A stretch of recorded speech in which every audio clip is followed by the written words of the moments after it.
नमस्कार, good afternoon. आपका स्वागत है ईटी नाउ स्वदेश के इस खास पेशकश क्लोजिंग कॉल में। अगले 1.5 घंटे हम बाजार पर डिस्कशन करेंगे, आपके लिए मौके तलाशेंगे, बाजार में क्या एक्शन हो रहा है वो देखेंगे, क्योंकि शुक्रवार के दिन जब 2 दिनों की तेजी बाजार में पिछले दिन रही है, अब जो है वो फाइनली दबाव देखने को मिल रहा है, मुनाफा वसूली का प्रेशर देखने को मिल रहा है। आईटी में तेजी थी, लेकिन अब वो तेजी भी धीरे धीरे कम होती जा रही है। तो ऐसे में आपको बाजार पर क्या करना है, आपकी स्ट्रेटजी क्या होनी चाहिए, आपको कमाई के मौके कहां मिलेंगे, इन सारी चीजों पर बात करेंगे अगले 1.5 घंटे में। मेरे साथ मेरे 2 सहयोगी दिल्ली स्टूडियो से अभिषेक सत्यवर्तन जुड़े हैं और बैंगलोर स्टूडियो से मानसी दवे जुड़ी हैं।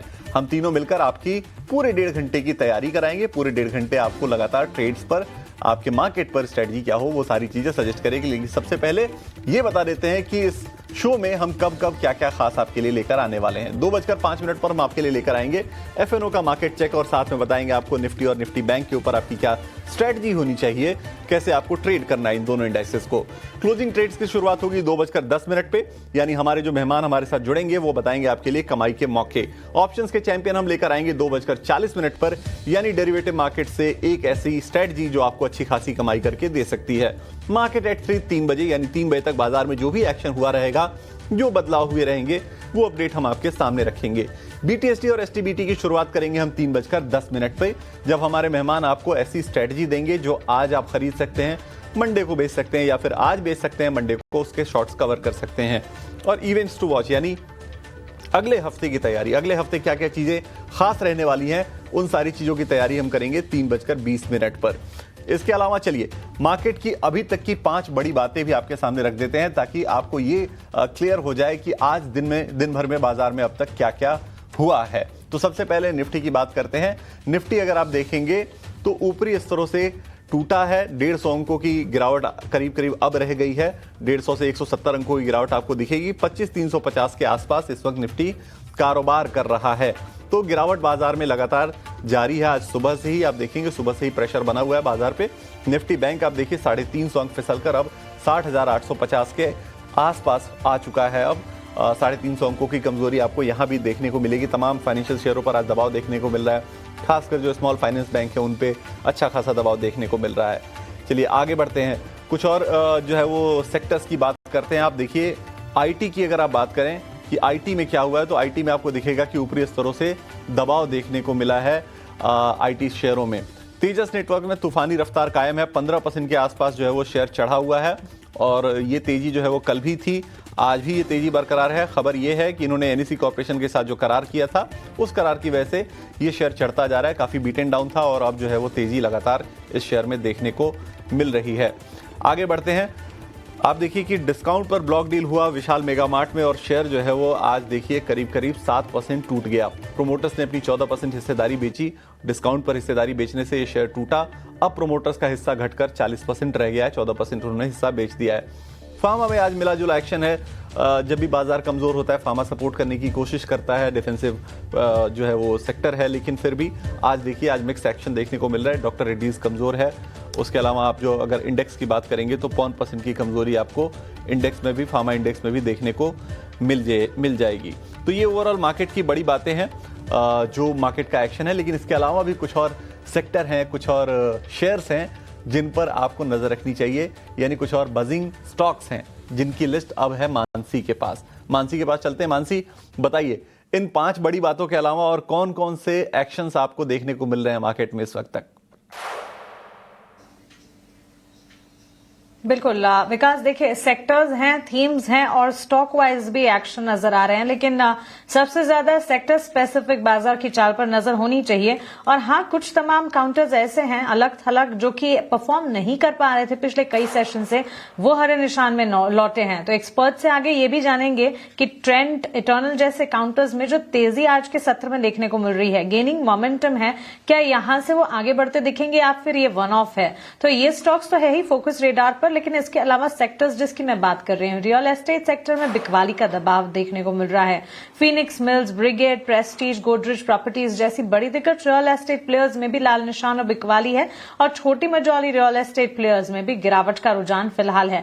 ऑल इन ऑल मार्केट का टेक्सचर जो है वो इस वक्त कंसर्न भरा है, कमजोरी है, लेकिन इस कमजोरी को प्ले आउट कैसे करना है, किस तरह से टैक्टफुली इसमें एंट्री अपॉर्चुनिटी ढूंढनी है, ये हमें समझना होगा। इसके अलावा आईटी शेयरों में ये कहानी अब शायद शायद रोज की हो चुकी है कि शुरुआत होती है, मोमेंटम दिखता है, उसके बाद गेन्स जो है फ्रिजल आउट हो जाते हैं, हल्के होते हुए जो तेजी जो है वो कटती हुई नजर आती है। Infosys, Oracle financials, Mphasis, HCL technologies जैसे स्टॉक्स हैं, मोमेंटम हमने देखा वहां से अब हल्के होते हुए भी नजर आ रहे हैं, तो इन तमाम पर भी नजर रखनी चाहिए। आईटी सेक्टर के लिए फिलहाल अगर देखें तो काफी उतार चढ़ाव भरे दौर इस वक्त चल रहे हैं, हालांकि अब भी हरे निशान कायम रखे इन स्टॉक्स ने। देखेंगे मार्केट क्लोज तक क्या आईटी सेगमेंट जो है वो इसी तरह की तेजी पकड़ पाता है या नहीं। हफ्ते का आखिरी कारोबारी सत्र भी है और ये पूरा हफ्ता खबरों की भेंट एटलीस्ट आईटी सेक्टर के लिए चढ़ता हुआ देखने को मिला। शुगर शेयरों में खरीदारी देखने को मिली है। धामपुर शुगर, बजाज हिंद, वहीं उत्तम शुगर, द्वारिका शुगर जैसे तमाम स्टॉक्स में हम देख रहे हैं आज मजबूती का रुझान। अच्छी खासी मजबूती के बीच ये स्टॉक्स जो है वो ट्रेड करते हुए दिख रहे हैं और साथ ही एक्सचेंज एंसिलरी जो प्लेटफॉर्म स्टॉक्स होते हैं उनमें भी आज हम देख रहे हैं कामकाज नजर आ रहा है टुवर्ड्स अपसाइड। आज सुबह से ही यहां पर अगर आप देखेंगे मार्केट शेयर में हम देख रहे हैं इनफैक्ट बीएसई सीडीएसएल कैंप्स में, एंजल वन में भी हम देख रहे हैं कमजोरी के साथ कामकाज देखने को मिल रहा है। तो एक्सचेंज एंसिलरीज प्लेटफॉर्म भी मार्केट में ही पार्टिसिपेशन इक्विटी मार्केट में कम है, तो इस वजह से प्लेटफॉर्म स्टॉक्स में भी हम देख रहे हैं कि डाउन ट्रेंड्स जो है वो फिलहाल देखने को मिल रहे हैं टूटते हुए। बीएसई या एंजल वन कैंप, सीडीएसएल जैसे स्टॉक्स। ये हो गई सेगमेंट्स की बात। अब आ जाते हैं खबरों पर। शारदा एनर्जी, सुप्रीम कोर्ट से कुछ तमाम टेकअवेज आते हुए दिखे हैं जिसके साथ साथ ये फोकस रेडार पर है। टोरेंट पावर, जिंदाल पावर की याचिकाएं सुप्रीम कोर्ट ने खारिज की है। शारदा एनर्जी आईबीसी प्लान के खिलाफ दायर जो याचिका थी उसे भी खारिज किया गया है। एसकेएस पावर के लिए 1950 करोड़ के रेजोल्यूशन प्लान्स को बरकरार रखा गया है और शारदा एनर्जी के 1950 करोड़ के रेजोल्यूशन प्लान को भी बरकरार रखा गया। तो एक तरह से एक न्यूज आया है और कंपनी के लिए लीगल फॉर्म पर एक खबर आती हुई दिखी है जो कि फिलहाल बेहतर साबित होती हुई करीब 6% की तेजी के साथ ये स्टॉक ट्रेड करता हुआ।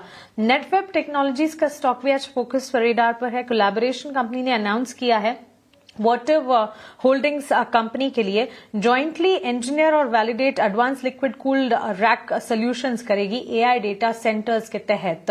इस करार के तहत ये खबर आती हुई दिखी है। तो एक नया करार, एक अनाउंसमेंट, कोलैबोरेशन जिसके चलते नेटवेब टेक्नोलॉजीज फोकस रेडार पर हैं। 5% की बढ़त पर कामकाज।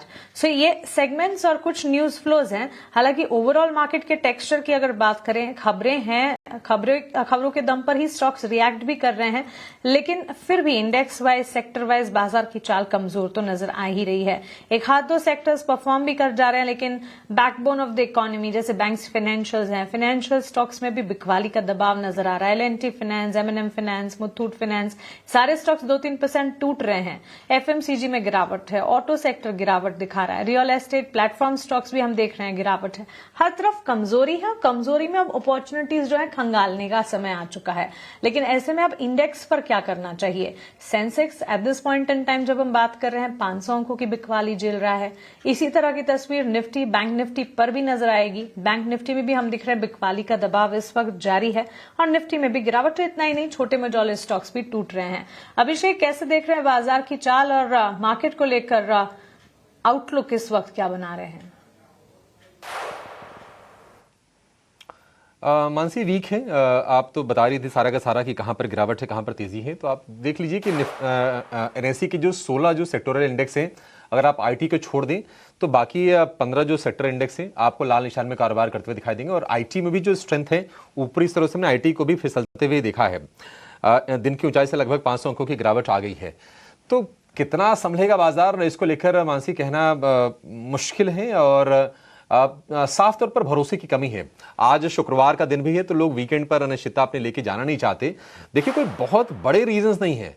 अब गिनाने के लिए हम गिना सकते हैं, हम कह सकते हैं कि नहीं, जियोपॉलिटिकल कंसर्न्स हैं, एफआईएस की बिकवाली है, रुपया थोड़ा सा आज वीक हो गया, ईरान अमेरिका की टेंशन है, तो ये सारी चीजें हैं। बट ऐसा नहीं कि इसमें कोई ऐसी कोई बहुत बड़ी नई चीज हो। बाजार को अंदाजा उसका नहीं है कि बाजार चल ही नहीं पा रहा है। बस ये है कि हाँ, कॉन्फिडेंस रिस्टोर नहीं हो पा रहा है बाजार में। और आज सारे के सारे सेक्टर, मिड कैप भी कमजोर हैं, स्मॉल कैप में भी हम देख रहे हैं कि गिरावट लगभग 1% के आसपास की है।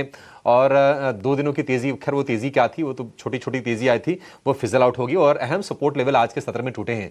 25,400 निफ्टी पर टूटा, 60,800 हमने देखा कि निफ्टी बैंक पर टूटा है। तो मुझे लगता नहीं कि यहां से अभी आपको ना तेजी का ट्रेड लेना चाहिए, क्योंकि रेंज बहुत सीमित रही है। पिछले कुछ मिनटों में थोड़ी थोड़ी सी बाइंग आ रही है। आज हमने देखा कि 25,268 का लो बना था, वहां से निफ्टी लगभग 60 अंक ऊपर आपको नजर आएगा। लेकिन शुरुआती घंटे के बाद एक रेंज का ही बाजार हुआ है और ऐसा लग रहा है कि कंसोलिडेशन ये जारी रहेगा।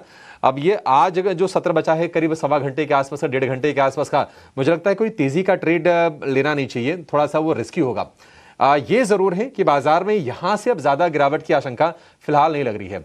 25,300 के नीचे अगर क्लोजिंग होती है तो फिर हो सकता है कि गिरावट बढ़ेगी, अदरवाइज एक रेंज में ही आज क्लोजिंग हो जाएगी। तो आज के लिए जो स्ट्रेटजी होगी, जो इंट्राडे सपोर्ट है 25,300 से 25,250 ये सपोर्ट के लेवल है, वहां पर आप देखेंगे पुट के, अगर आप डेटा भी उठा के देखेंगे तो वहां पर कॉन्सेंट्रेशन आपको ज्यादा दिखाई देगा, पोजिशनिंग वहां पर हो रही है। अब रेजिस्टेंस हो गया 25,400 का, मैं आज की बात कर रहा हूं, बचे हुए सत्र की बात कर रहा हूं, मतलब जो सपोर्ट थे वो रेजिस्टेंसेस में तब्दील हो गए हैं। मेरा मानना यह कि 25,500 से 25,600 का जोन जब तक बाजार क्रॉस नहीं करेगा, बाजार में तेजी टिकेगी नहीं और यहां से बाइंग नहीं करनी है। सेल ऑन राइज को लेकर कंफर्ट ज्यादा है और आप अगर अवॉइड करना चाहते हैं तो निफ्टी अवॉइड कर दीजिए, कोई दिक्कत की बात नहीं है। लेकिन अगर आपको छोटा ट्रेड लेना हो तो यहां से सेल ऑन राइज कर लीजिए और टारगेट यही आप रखिए चलिए 25,300 के आसपास का ही। निफ्टी बैंक की बात करें तो निफ्टी बैंक में देखिए निफ्टी के मुकाबले रिलेटिवली वहां पर माहौल बेहतर है। आज थोड़ा सा कॉन्फिडेंस इसलिए डिगा है क्योंकि 60,800 से बार बार हम रिकवरी देख रहे थे और आज इंट्राडे में वो लेवल भी टूटा है। लेकिन निफ्टी बैंक को अब प्योरली अगर हम इंट्राडे बेसिस पर बात करें तो 60,700 पर अच्छा सपोर्ट है। रेजिस्टेंस जो होगा 61,000 से लेकर 61,200 के लेवल का ये रेजिस्टेंस है। 61,200 के ऊपर जब जाकर निफ्टी बैंक टेकेगा तो ही आपको एक तरफ की तेजी दिखाई देगी। बेहतर है थोड़ा सा जब तक 20 डीए में नहीं टूटता है, जो कि 60,500 के आसपास का स्तर है, तब तक बाजार निफ्टी बैंक में आप थोड़ी सेफ्टी देखेंगे।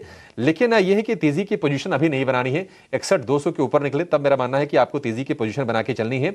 और आज जो माहौल खराब हुआ है, हम देख रहे हैं कि जो बड़े बैंक्स हैं, एचडीएफसी बैंक कमजोर है, आईसीसी बैंक कमजोर है, एचडीएफसी बैंक 900 रुपए के नीचे आ गया है, आईसीसी बैंक 1400 के नीचे कारोबार कर रहा है। तो जब तक बड़े बैंकों का पार्टिसिपेशन नहीं आता है इंडेक्स में, आप इसी तरह का एक लैकलस्टर मूव देखेंगे और बाइंग अभी अवॉइड करनी चाहिए। अगर आपको इंट्राडे में अगले 1.5 घंटे में कोई ट्रेड लेना हो, थोड़ा ऊपर अगर जाता है निफ्टी या फिर निफ्टी बैंक, तो बिकवाली करने में, सेल ऑन राइज करने में कंफर्ट मुझे ज्यादा लग रहा है। मानसी,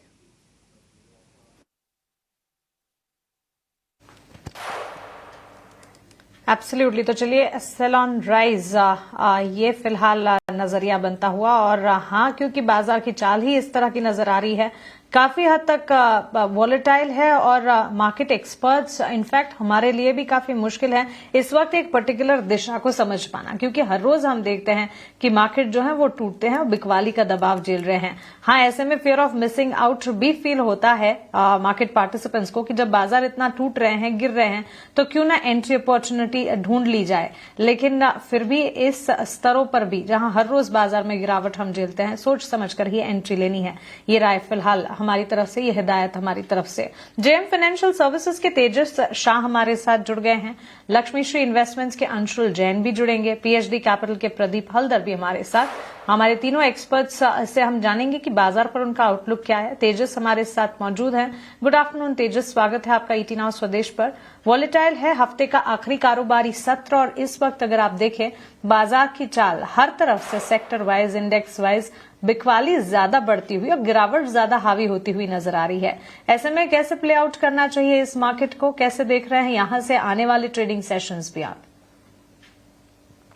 गुड आफ्टरनून मानसी जी और तमाम दर्शकों और पैनलिस्ट को मेरा नमस्कार। निफ्टी की हम बात करें तो निफ्टी लगातार 4 दिन से हम ऊपरी स्तरों से सेलिंग प्रेशर विटनेस कर रहे हैं और अगर पिछले 2-3 सप्ताह से अगर देखेंगे तो थर्सडे फ्राइडे को ये सेलिंग जो है एक्सेलरेट हो जाती है, क्योंकि ये जो ग्लोबल जियोपॉलिटिकल टेंशन चल रहा है बिटवीन ईरान एंड यूएस, उसके चलते कोई भी वीकेंड में बड़ी पोजीशन ओवरनाइट कैरी करने को रिलक्टेंट रहता है।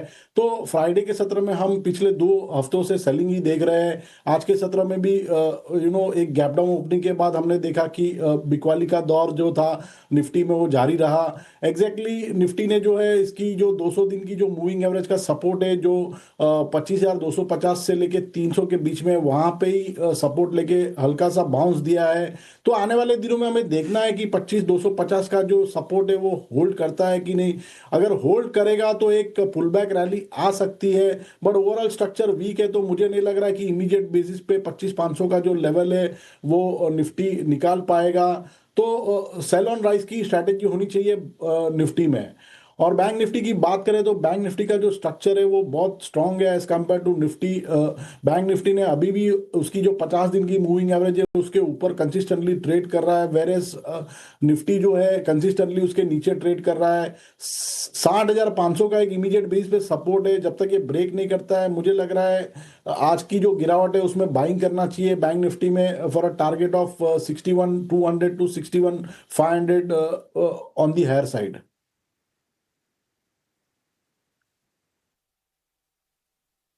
चलिए, तो ये राय आपको निफ्टी बैंक के ऊपर, इंडेक्स के ऊपर आपकी ये स्ट्रेटजी तेजस जी की तरफ से। चलिए, अब हमारे 3 मेहमान हमारे साथ जुड़ गए हैं, तो शुरुआत करते हैं क्लोजिंग ट्रेड्स की।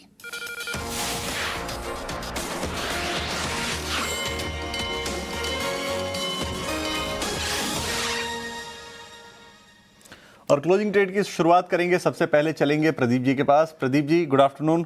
बताइए, क्लोजिंग ट्रेड के तौर पर आपने क्या मौके खोजे हैं? अब तो क्योंकि वीकेंड भी है तो उसके हिसाब से आपने सेलेक्ट किया होगा ताकि मंडे को भी कोई इशू ना हो।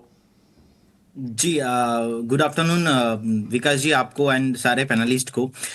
एक स्टैंडर्ड डिस्क्लेमर रहेगा जितने भी स्टॉक्स को लेके मैं बात करने वाला हूँ। कोई भी स्टॉक्स में मेरा है, हमारे कंपनी का कुछ भी पोजीशन नहीं है, नो कॉन्फ्लिक्ट ऑफ इंटरेस्ट। ऐसा ही कुछ राय हम क्लाइंटों को भी देते, हो सकते कुछ कॉल क्लाइंटों के पास हो, हमारे पास नहीं है। एक जो स्टॉक्स मैं लेके आया, 2 बेसिकली स्टॉक लेके आया हूँ। एक है सन टीवी। मुझे लग रहा है कि सन टीवी में जिस तरीके का रैली आया है ये रैली कंटिन्यू होना चाहिए। सो सन टीवी बाय करने का सलाह रहेगा। पहला टारगेट मुझे लगता है कि यहाँ से होना चाहिए ऑलमोस्ट सन टीवी का 655 एंड सेकंड टारगेट होगा 670। एक स्टॉप लॉस 632 पे मेंटेन करना चाहिए। एंड सेकंड जो स्टॉक्स मैं लेके आया वो है वोल्टास। पहले भी कॉल दिया था 2 हफ्ता पहले, उसका पहला टारगेट आया और मुझे लगता है कि अभी भी यहाँ से बाय करना चाहिए। वोल्टास में करंट जोन से बाय करके जाइए। 1596 का पहला टारगेट, उसके बाद 1625 का second target and 1625 and above जाने के लिए भी रेडी हो रहा है। एक स्टॉप लॉस आप 1532 में मेंटेन करके जाइए। तो सन टीवी और वोल्टास, देखिए आपकी स्क्रीन पर जो है वो टारगेट स्टॉप लॉस लिखकर आ चुके हैं। अब देखिए वोल्टास आपको दिख रहा है 1596 पहला टारगेट, 1625 का दूसरा टारगेट, 1532 का आपको लगाना है स्टॉप लॉस। और पहली जो कॉल थी वो थी सन टीवी के टारगेट स्टॉप लॉस भी आपकी स्क्रीन पर आएंगे और आप उन्हें नोट डाउन कर पाएंगे। 655 670 2 टारगेट, 632 का आपको लगाना है स्टॉप लॉस। तो प्रदीप जी की तरफ से ये कॉल। अंशुल जी, गुड आफ्टरनून। आपने क्या सेलेक्ट किया है ट्रेडिंग आइडियाज के तौर पे? सर नमस्कार, बाकी पैनलिस्ट को भी नमस्कार। देखिए, स्ट्रैटेजी सिंपल रहेगी। रिलेटिव स्ट्रेंथ बाई करके चलेंगे जहां भी रिलेटिव स्ट्रेंथ है। पहला काउंटर रहेगा आदित्य इन्फोटेक सीपी प्लस। यहाँ पे स्टेक सेलिंग के बाद भी कोई फर्क नहीं पड़ा। रिलेटिव स्ट्रेंथ की वजह से स्टॉक वापस लौट के आया है, तो इसको बाई करके चलेंगे। 46 डेज का कप कैंडल पैटर्न ब्रेकआउट है। 1670 में इसको बाई करके चलेंगे। 1645 का स्टॉप लॉस रहेगा और 1710 का स्टॉप लॉस रहेगा। दूसरा काउंटर रहेगा जो प्रदीप ने दिया है वही मेरा भी रहेगा, वोल्टास। सुबह हमने वर्लपूल दिया था, अभी वोल्टास में भी रिलेटिव स्ट्रेंथ क्लियरली दिख रही है। वोल्टास बाई करके चलना चाहिए 1570 के आसपास। 1545 का स्टॉप लॉस रहेगा और 1610 रुपए का पहला टारगेट रहेगा। ये निकलता है तो फिर लगभग 1650 और 1700 की जोन तक जाते हुए दिखेगा। तो पहले 1610 तक का ही टारगेट पकड़ के चलेंगे, फिर उसके बाद रिवाइज करेंगे। वोल्टास के ऊपर आप 1610 1650 तक के टारगेट आप रख सकते हैं और टारगेट के साथ आपको जो स्टॉप लॉस रखना है वो 1545 का रखना है। ये अंशुल जी की राय है आपकी तरफ। और प्रदीप जी ने जो दिया वोल्टास के ऊपर 1596 और 1625 का टारगेट दिया। मतलब लगभग आप देखिए कि इसी जोन में टारगेट्स हैं और स्टॉप लॉस भी आसपास हैं और दोनों लोगों का कन्विक्शन है। तो वो हम कहते हैं ना कि कन्विक्शन की खुशबू आ रही है। ठीक है, अच्छा है। गर्मियां आने वाली हैं, गर्मियों के हिसाब से थीम भी है और आज हमने गर्मियों पे एक स्पेशल शो भी किया था, निश्चित तौर पे वोल्टास के ऊपर भी डिस्कशन हमने किया उसमें। तो चलिए अब आगे चलते हैं तेजस जी के पास। तेजस जी, आपकी तरफ से ट्रेडिंग आइडियाज क्या हैं क्लोजिंग ट्रेड्स के तौर पर? विकास जी, आज की जो मेरी पहली ट्रेडिंग आइडिया वो मेटल स्पेस है। Steel authority of India limited, clearly ये स्टॉक आउट परफॉर्मर रहा है। हायर टॉप हायर बॉटम के फॉर्मेशन है और आज भी देखेंगे तो एक ऑलमोस्ट 168 के करीबन नया हाई बनाया। डेली और वीकली चार्ट सेटअप काफी स्ट्रांग है स्टॉक का। तो सेल में करंट भाव पे या डिप में खरीदारी की जा सकती है विद स्टॉप लॉस बिलो 160। इसका पहला लक्ष्य रहेगा 172 का और दूसरा लक्ष्य रहेगा 178 का। और दूसरा जो मैंने स्टॉक चुना है वो है ओएनजीसी लिमिटेड।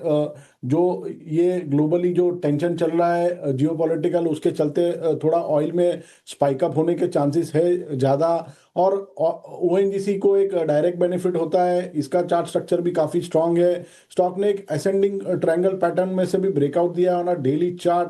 तो ये स्टॉक में भी करंट भाव पे या डिप में खरीदारी की जा सकती है विद स्टॉप लॉस बिलो 272 और इसका लक्ष्य रहेगा 296 का। तो ये दो कॉल्स आपको तेजस जी की तरफ से, देखिए आपकी स्क्रीन पर टारगेट स्टॉप लॉस लिख कर आ गए हैं।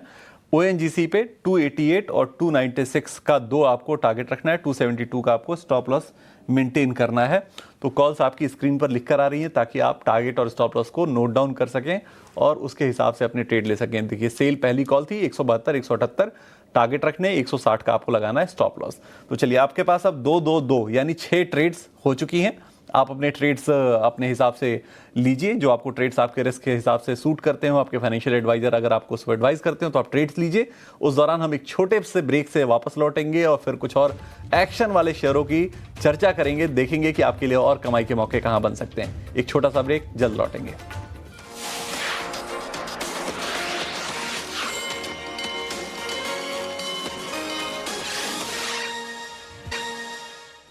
ब्रेक के बाद आपका फिर से स्वागत है क्लोजिंग कॉल में। एक्सपर्ट्स की हम कॉल तो जान चुके हैं। बाजार हालांकि हम देख रहे हैं कि नरमी के साथ ही कारोबार कर रहा है और निफ्टी की गिरावट 2.25 अंकों की। निफ्टी में हम देख रहे हैं कि गिरावट है 400 अंकों की। तो बाजार में आज काफ़ी ज़्यादा भूचाल हम देख रहे हैं। और अगर आप एडवांस डिक्लाइन का रेशियो देखेंगे तो वो भी कमज़ोर नजर आएगा। करीब 1750 शेयर नीचे हैं और 1100 शेयर हम देख रहे हैं कि तेज़ी के साथ कारोबार कर रहे हैं। अच्छा, 1 घंटे पहले खबर आई थी, प्रदीप जरा आप बताइए। ऐसी हम खबरें पढ़ रहे हैं कि घंटे भर पहले कोलकाता में, वेस्ट बंगाल में अर्थक्वेक फील किया गया। आप तो ठीक है ना? बताइए क्या माहौल है वहां पे? हाँ, मैं ठीक हूँ अभी और मेरे ऑफिस में अभी सब लोग ही ठीक है। लेकिन जब सिचुएशन हो रहा था, मैं एक दूसरे चैनल पे लाइव था। मैं बाहर जैसे निकला, देखा आधा एम्प्लॉय तो सब लोग भाग चुके थे और मैं लाइव करता रह गया। सो बाकी सर अभी सिचुएशंस ठीक है, कंट्रोल में है। अब बहुत जोर से आज मतलब जिंदगी में पहली बार मैंने एक्सपीरियंस किया है लाइव। हाँ नहीं, देखिए पहली बार होता है तब तो थोड़ा घबराहट ज़्यादा बढ़ती है। दिल्ली में ये बहुत ही नॉर्मल है। दिल्ली में तो खैर आते रहते हैं अर्थक्वेक वगैरह। कई बार, एक बार मेरे साथ भी ऐसा हुआ था कि हम लोग शो कर रहे थे बैठ के इसी स्टूडियो में और अचानक से यहाँ पर कैमरे और सारी लाइट्स वगैरह हिलने लगी थी। लेकिन आई थिंक प्रदीप आपको भी निकल जाना चाहिए था, क्योंकि अभी मैं पढ़ रहा हूँ कि जो मैग्नीट्यूड है वो है 4.9 का। तो बहुत ज़्यादा तो नहीं लेकिन बहुत कम भी नहीं है। अच्छा खासा शॉक फील हुआ होगा। हाँ, मैं तो सर मैं एक वीडियो आपको अभी सेंड करूंगा, आप देखना। लाइव कैमरा पूरा हिल रहा है और पूरा स्टूडियो हिल रहा है। मतलब आपको समझ में देख के आ जाएगा। बहुत ही अच्छा मतलब फील हुआ। अब 1 सेकंड 2 सेकंड में पहला तो समझ में नहीं आया, लेकिन वो 4-5 सेकंड लगा मुझे समझने में। अब क्योंकि लाइव में था तो मैं सोचा और 1 मिनट में देखता हूँ। अब उसके दौरान मेरा ऑफिस से आधा एम्प्लॉय भाग चुका, मैं लाइव करता रह गया। नहीं नहीं, देखिए जान है तो जहान है। इन सब मामलों में ना मतलब इतनी भी कर्तव्य निष्ठा दिखाने की जरूरत नहीं है। चैनल जो भी है पहले अपनी जान बचानी चाहिए, प्रोटोकॉल भी यही कहता है। बाकी काम तो हो ही जाएगा। क्यों अंशु जी? सर मैं तो इतना ही कहूंगा, प्रदीप को इसलिए डर नहीं लगा कि अच्छे लोग ही जल्दी जाते हैं। तो बंबई में प्रदीप के साथ मिलने के छोड़ देते हैं सर, मजाक यहीं छोड़ देते हैं। ये मजाक यहीं छोड़ देते हैं। नहीं नहीं नहीं, एक और रीजन है। चलिए मजाक के तौर पर इसे, लेकिन ये भी है ना कि देखिए जो लोग शादीशुदा लोग हैं ज्यादा डरते हैं। अब इनको क्या ही डर, ठीक है मतलब लेकिन ये कि निकलना चाहिए था। मतलब कोलकाता में भूकंप की बात सुनते नहीं हैं, लेकिन इसका केंद्र बांग्लादेश की तरफ बताया जा रहा है और जो तीव्रता है रिक्टर स्केल पर वो है 4.9 की। 6.5-7 के ऊपर होता तब तो बहुत मैसिव स्केल पर डिस्ट्रक्शन हो जाता है। 2.5, 3, 3.5 का आता तो उतना पता नहीं चलता है, बट 4 के ऊपर जो भी रहता है ना, अब वो ठीक ठाक हम देखते हैं कि आपको पूरा फील होता है। चलिए बाजार पर लौट आते हैं। निफ्टी फिर से घूम फिर के देखिए भाई 25,300 से 25,400 यही रेंज रहने वाली है। हो सकता है कि 15-20 पॉइंट नीचे निफ्टी चला जाए, अदरवाइज ये रेंज टूटने वाली आज से सत्र में नहीं है, क्योंकि वीकेंड की अनिश्चितता कोई लेके जाना चाहता नहीं। एक और शेयर पर जरा मैं व्यू लेना चाहूंगा, क्योंकि आज एज अ थीम हम देख रहे हैं कि power related stocks, consumer durable, cooling segment वाले ये सारे के सारे शेयर चल तो रहे हैं। कल्याण ज्वेलर में पिछले कुछ मिनटों में एक्शन हम बढ़ते हुए देख रहे हैं। इस पर राय आपकी तेजस जी, क्या राय होगी आपकी कल्याण ज्वेलर पर? पोजीशन ऐड करनी चाहिए? देखिए, कल्याण ज्वेलर्स की बात करें तो स्टॉक ने एक रिसेंटली एक अच्छा खासा स्ट्रेंथ दिखाई थी on a daily chart. Volume के साथ ये स्ट्रेंथ हुई थी, उसके बाद थोड़ा सा साइडवेज हो गया था काउंटर, बट जो 5-6 दिन का जो कंसोलिडेशन हुआ है उसके बाद आज फिर से स्टॉक ने स्ट्रेंथ दिखाई है, 20 दिन की मूविंग एवरेज को सरपास किया है। तो फ्रेश बाय करने की रिकमेंडेशन है नहीं, बट अगर किसी के पास है तो बने रह सकते हैं। 395 का स्टॉप लॉस रहेगा for a long position. Immediate basis पे मुझे लग रहा है ये स्टॉक ऊपर में जो है 445 से लेके 450 तक जा सकता है। सो होल्ड करने की सलाह है विद स्टॉप लॉस बिलो 395।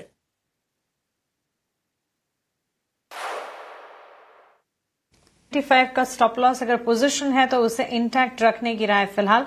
2.25% की तेजी के साथ कल्याण ज्वेलर्स में, ज्वेलरी स्टॉक्स में कल्याण ज्वेलर्स में जहां पर तेजी है, इसके अलावा भी सारे स्टॉक को एक बार स्क्रीन पर लेकर आ जाना चाहिए। टाइटन, पीसी ज्वेलर्स, इन स्टॉक्स में क्या मजबूती नजर आ रही या नहीं।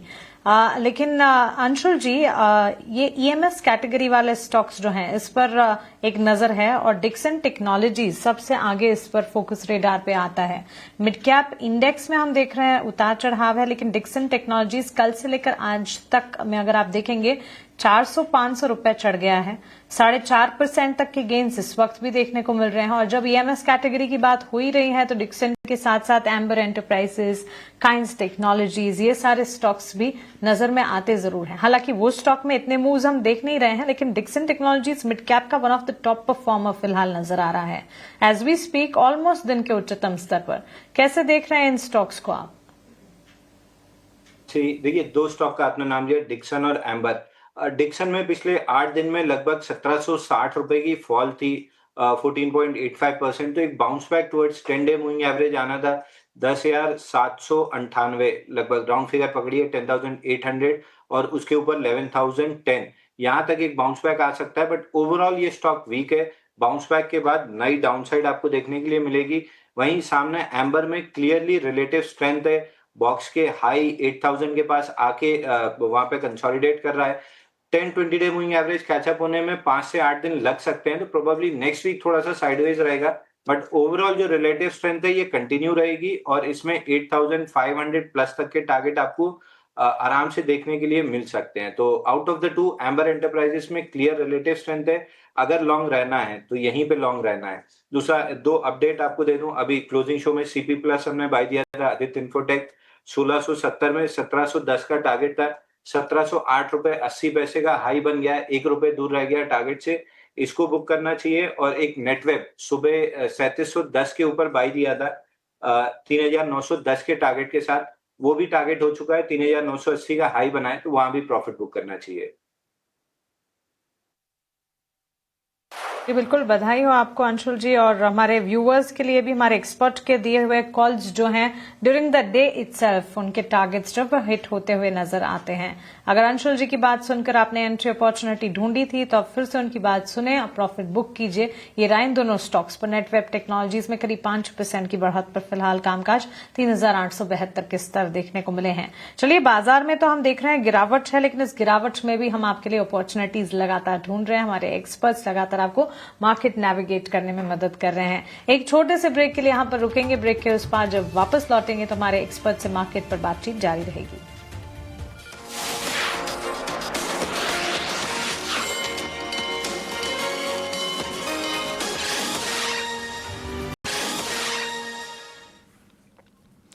ब्रेक के बाद आपका एक बार फिर से स्वागत है क्लोजिंग कॉल में। और हम लगातार चर्चा कर रहे हैं, तमाम एक्शन वाले स्टॉक्स को डिस्कस कर रहे हैं, आपके लिए कमाई के मौके तलाशने की कोशिश कर रहे हैं हमारे मेहमानों के जरिए। और इसी कड़ी में अब हमारे साथ एक और मेहमान जुड़ गए हैं, जाने माने फंडामेंटल एक्सपर्ट अविनाश गोरखकर जी हमारे साथ जुड़ गए हैं। अविनाश जी, गुड आफ्टरनून, बहुत स्वागत है आपका ईटी नाउ स्वदेश पर। और मेरा पहला सवाल आपसे ना आज विशाल मेगा मार्ट के ऊपर है। अब देखिए कि कल खबर ये आ रही थी कि प्रोमोटर्स जो है वो हिस्सा बेचने वाले हैं, और तब जो खबर थी वो ये थी कि 6.5% स्टेक जो है वो बेचने वाले हैं, और 115 के आसपास का भाव तब आ रहा था निकलकर कि 115 के आसपास के रेट पर जो है वो हिस्सा बेचने वाले हैं। आज जो बिकवाली हुई, अब वो चेक करना पड़ेगा कि किस प्राइस पे हुई है, क्योंकि शाम तक आएगी, क्लोजिंग के बाद आएगी प्राइसेस। लेकिन जो बिकवाली हुई वो 14.2% स्टेक की हुई है। तो शेयर भी देखिए आप 7-8% के आसपास करेक्ट हो चुका है। आपका कोई नजरिया है क्या इस शेयर पर, इस कंपनी के ऊपर? देखिए, मुझे लगता है कि नजरिया तो हमारा विशाल मेगावाट पे पॉजिटिव ही है, लेकिन सबसे बड़ी दिक्कत है कि देखिए जब प्रमोटर इतना बड़ा क्वांटिटी माल मार्केट में उतारता है, तो डेफिनेटली ये बात मार्केट को पचाने में टाइम लगता है, और ये पहले भी हो चुका है। देखिए कभी भी जब भी वेल्थ क्रिएशन की बात होती है, तो उसमें एक बहुत बड़ा इंपॉर्टेंट वेरिएबल होता है कि मैनेजमेंट कितना कमिटेड है। अगर मैनेजमेंट ही मेरे ख्याल से बड़े स्टेक्स मार्केट में बेचती है, तो उसका मतलब है कि कंपनी के मैनेजमेंट को ही कंपनी के ऊपर भरोसा नहीं है। डेफिनेटली आई थिंक देखिए 1-2 बार अगर हो गया तो ठीक है, बट अगर ये मामला रेगुलरली होता है, तो डेफिनेटली कंफर्ट इन्वेस्टर्स का थोड़ा हिल जाता है, और वही कारण है कि ये जो ब्लॉक डील होने के बाद स्टॉक 7-8% डाउन है। तो फंडामेंटल्स तो कंपनी के अच्छे हैं, लेकिन मैनेजमेंट की जो कमेंट्री रहेगी और जो एनालिस्ट मीट कॉल नेक्स्ट अगली बार होगा, वहां पे इन्वेस्टर्स जानना चाहेंगे कि ये जो सेल ऑफ है ये अब कभी रुकेगा, और अगर ये रुकता नहीं है, मान के चले अगले 3-4 महीने में और थोड़ा कोई ब्लॉक डील होता है, तो फिर शेयर में वापस रीरेट होने में दिक्कत रहेगी, क्योंकि ये एक ओवरहैंग रहेगा। तो आई थिंक फंडामेंटल्स बिजनेस के अच्छे हैं, लेकिन ये मैनेजमेंट का जो मूव है वो मार्केट को शायद पसंद नहीं आया। बिल्कुल, तो मैनेजमेंट का ये मूव मार्केट को शायद पसंद नहीं आया, रास नहीं आया, और उसकी वजह से आप देखिए स्टॉक की पिटाई भी हो गई है। ठीक ठाक 7-8% के आसपास की गिरावट देखने को मिल रही है। चलिए एक स्टॉक आपकी स्क्रीन पर लाते हैं जो सुबह भी हम आपकी स्क्रीन पर लेकर आए थे, रेडिंगटन का। वैसे बहुत ज़्यादा चर्चा में ये रहता नहीं है, लेकिन आज अचानक से सुबह जो है वो अच्छे वॉल्यूम के साथ कारोबार हो रहा था, और तब 4% 5% के आसपास की तेजी थी जब हमने इसको सुबह डिस्कस करना शुरू किया था हमारे रेडार पर ले आकर। आप देखिए तेजी जो है वो अब 17% की है, और निफ्टी 500 के टॉप गेनर्स की लिस्ट में नंबर 1 पर है ये शेयर। अब क्या करना चाहिए? देखिए 7.5 करोड़ के वॉल्यूम के साथ कारोबार हो रहा है रेडिंगटन पर, 17% की तेजी।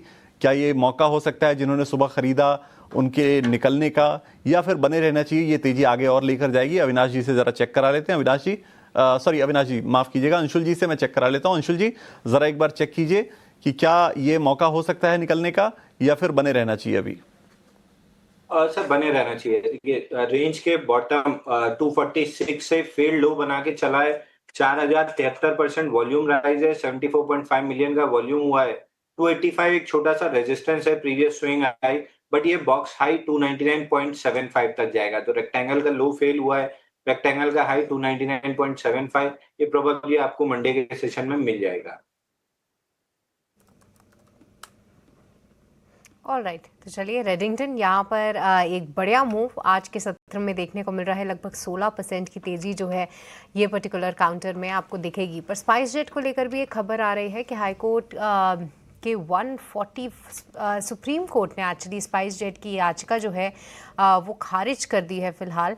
आई थिंक 145 करोड़ का यह पूरा मामला सामने आया है, जहां पर हाई कोर्ट के 145 करोड़ जमा करने के आदेश पर रोक नहीं लगाई गई है। एक न्यूज़ फ्लो स्पाइस जेट के लिए, देखते हैं किस तरीके का एक्शन होता है, क्योंकि कल जो है हमने एक ब्लॉक डील के चलते कहीं ना कहीं इसमें एक्शन ज़रूर देखा था। कल के सत्र में काफ़ी अच्छी तेज़ी थी, आज थोड़ा सा मोमेंटम पिक कर रहा है।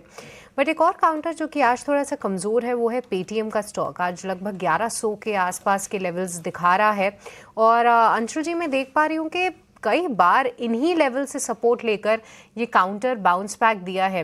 क्या आज के सत्र में आपको लग रहा है कि अच्छे लेवल्स हैं, यहाँ से बाउंस बैक देना चाहिए, या मार्केट की कमजोरी के साथ नीचे आ सकता है?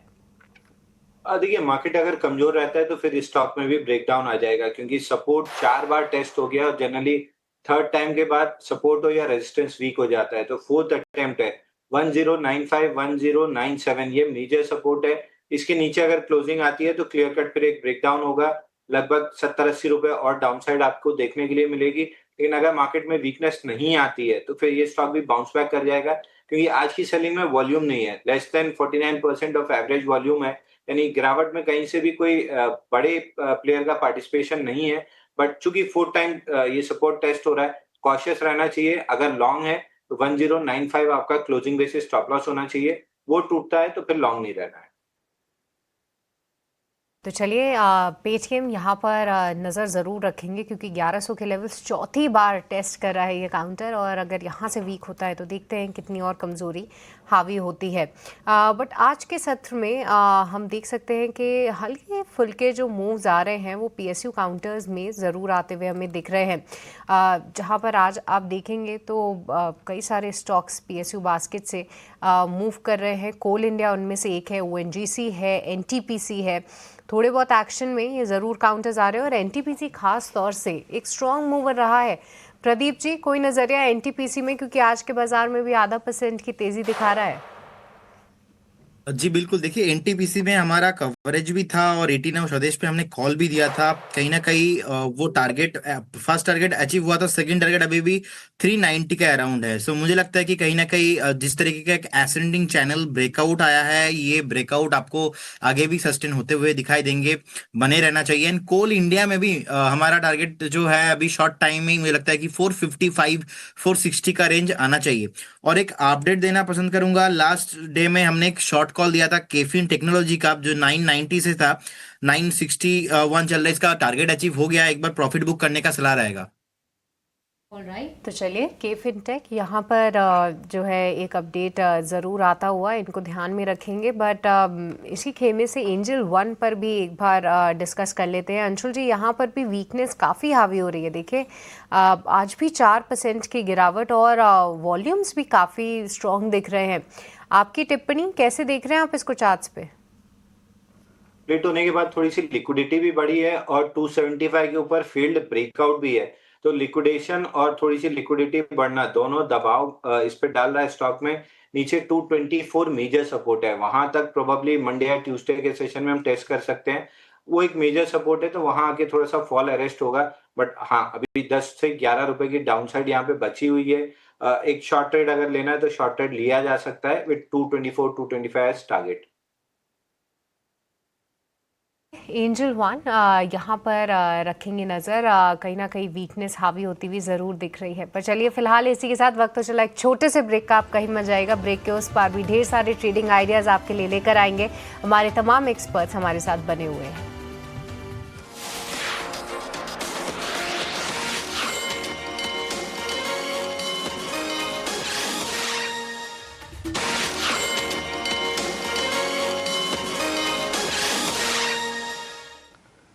ब्रेक के बाद आपका फिर से स्वागत है ईटीनव स्वदेश पर। आप देख रहे हैं क्लोजिंग कॉल। हमारे 3 एक्सपर्ट हमारे साथ हैं। अंशुल जैन हैं, प्रदीप हल्दर हैं, जो आपको स्टॉक्स के टेक्निकल बता रहे हैं, आपको बढ़िया ट्रेडिंग आइडियाज़ बता रहे हैं, और इसके अलावा आपको फंडामेंटल एनालिसिस करके समझाने के लिए हमारे साथ हैं बाजार के जाने माने एक्सपर्ट अविनाश गोरक्षकर। अविनाश सर, बहुत शुक्रिया आपका एक बार फिर से।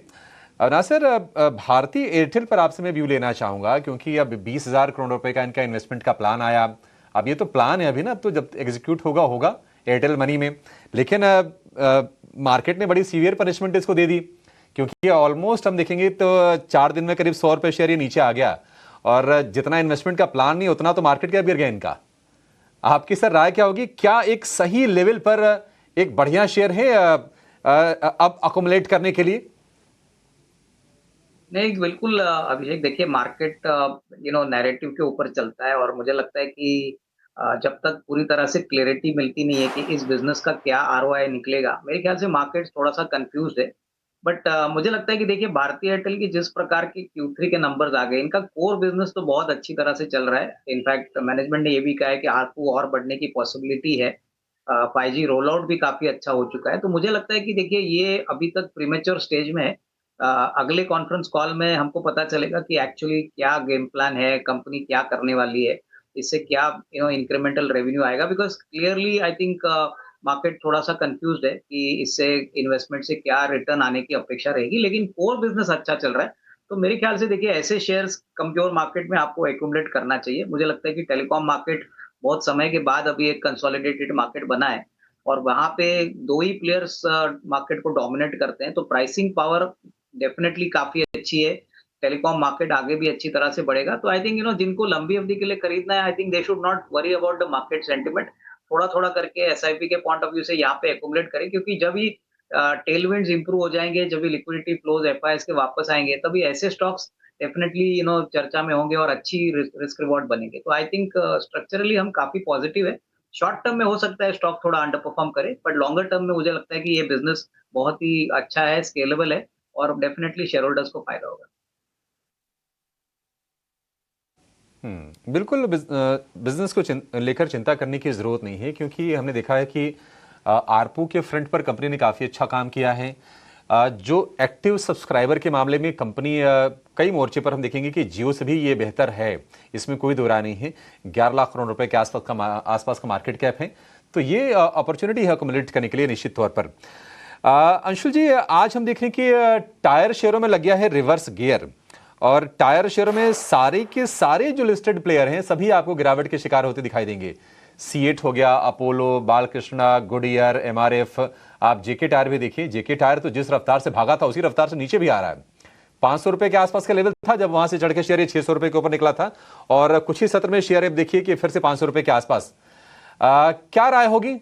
क्या आपको लगता है कि प्रॉफिट टेकिंग और गहराएगी, या फिर कहीं ट्रेड के मौके बन रहे हैं कॉन्ट्रा के लिए? सर, जेके टायर में बड़ी दिक्कत दिखने लगी है। जेके टायर में 103 हफ्ते का बेस ब्रेकआउट आया था 529 पे। Last week breakout almost fail हुआ था और करंट वीक की कैंडल इस ब्रेकआउट फेल को कंफर्म कर रही है। तो यहाँ पे क्लियरली लॉन्ग स्ट्रैप्ड हो गए हैं, और अगर ये अनवाइंडिंग और तेज होती है नेक्स्ट वीक में, मार्केट हल्का सा भी अगर वीक रहा वीक के स्टार्टिंग में, तो ये अनवाइंडिंग और तेज होगी और डाउन साइड खुल जाएगी 435 तक। फील्ड ब्रेकआउट है, अगर आपके पास लॉन्ग है तो लास्ट स्टॉप लॉस आपका 499 होना चाहिए। इसके नीचे क्लियर लॉन्ग अनवाइंडिंग स्टार्ट होगी, जिसका पहला ही टारगेट 434 होगा। तो स्टॉक से जितनी जल्दी हो सके निकलने की कोशिश कीजिए। 499 के नीचे तो बिल्कुल लॉन्ग नहीं रहना है। लगभग सभी टायर स्टॉक्स में ब्रेकआउट बना है और ब्रेकआउट के बाद लॉन्ग ट्रैप में कन्वर्ट हुआ है, तो जल्दी निकल जाएंगे, बेटर रहेगा। स्टॉप लॉस लगाना है 499 का, क्लोजिंग लगा लीजिए। ठीक है, 499 का स्टॉप लॉस और 434 के टारगेट। ओहो, थोड़ा नीचे जाए तो फिर इसको बेचना है या जेके टायर को, ये एक कंडीशनल कॉल है। फिलहाल 500 रुपए पर आपको ये शेयर कारोबार करता हुआ दिखाई देगा। एक तेजी का ट्रेड बैंकिंग स्पेस से आईडीबीआई बैंक के बारे में जरा राय जानना चाहेंगे आपसे प्रदीप। आज तेजी ठीक ठाक है, और इसकी चाल देखिए बाकी पीएसयू बाकी प्राइवेट बैंकों से अलग होगी, क्योंकि इसका ट्रिगर, इसका टेलविंड ही अलग है मामला पूरा। कहीं ना कहीं अब इसके डाइवेस्टमेंट पर नजर है। 3% ऊपर, और हम देख रहे हैं कि अच्छे अप ट्रेंड में शेयर है ये। राय आपकी क्या और चल जाएगा यहां से?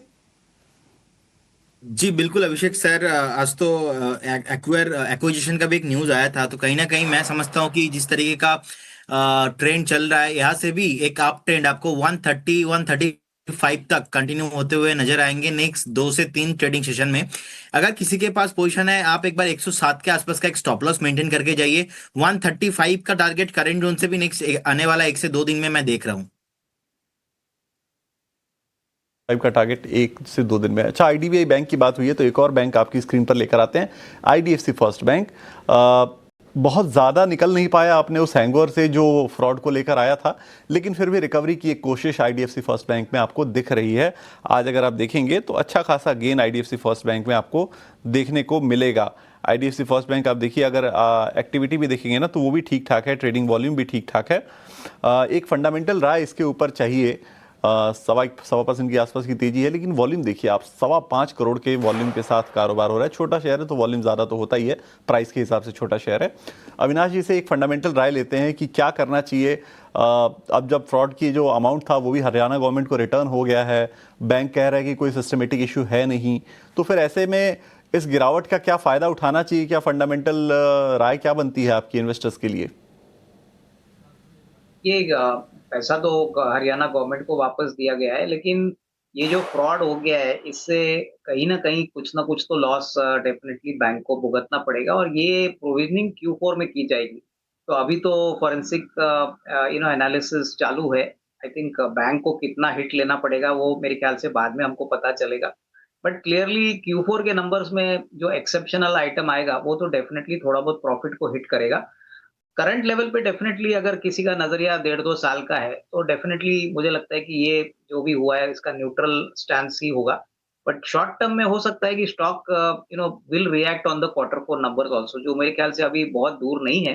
बट फिर भी मैं कहूंगा कि जिनको लंबी अवधि के लिए खरीदना है, मेरे ख्याल से 70-71 एक अच्छा लेवल हो सकता है, क्योंकि बैंक का कासा 50% है, नेट इंटरेस्ट मार्जिन भी करीबन 3.5-4% है और ओवरऑल एसएमई और एमएसएमई सेक्टर में आईडीएफसी फर्स्ट बैंक काफी एग्रेसिव है, जहां पे गवर्नमेंट का भी फोकस है। तो मुझे लगता है कि जिनको लंबी अवधि के लिए खरीदना है और इमीडिएट अपसाइड नहीं चाहिए, थोड़ा सा लंबी अवधि के लिए ही इन्वेस्ट करना चाहते हैं, उनको definitely they can by at the current level. थोड़ा एसआईपी से भी आप काम कर सकते हो, क्योंकि ये शेयर इतना भी ज्यादा वोलेटाइल नहीं है।